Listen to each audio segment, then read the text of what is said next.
Hi everyone! Today we'll go through a few problems I used to have with acrylics regarding transparency, brightness and vibrancy, and how to solve those issues. Number 1.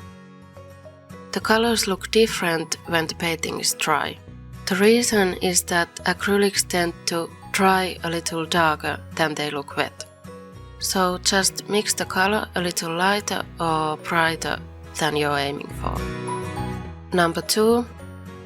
Your acrylics are not as opaque as you'd like. When you're painting a lighter color on top of a darker one, the darker color shows through.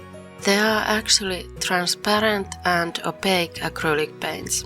Many of the acrylics I have are transparent, and I know a few ways to deal with that.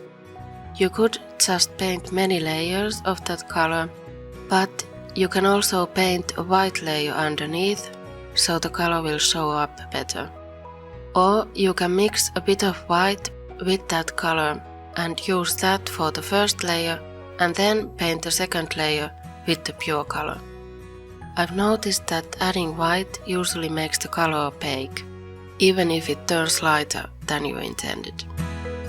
Number 3. Colors soak into the painting surface and lose vibrancy. This might happen if you're painting onto an unprimed surface, such as cardboard. What will help is preparing the surface by priming it with gesso. I'll link to my earlier video on how to do that. Number 4.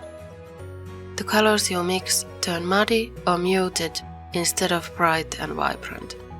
I've had this issue when trying to mix a bright purple or orange, for example. You should pay attention to undertones of colors. A red with a blue undertone will turn into a muddy orange when mixed with yellow.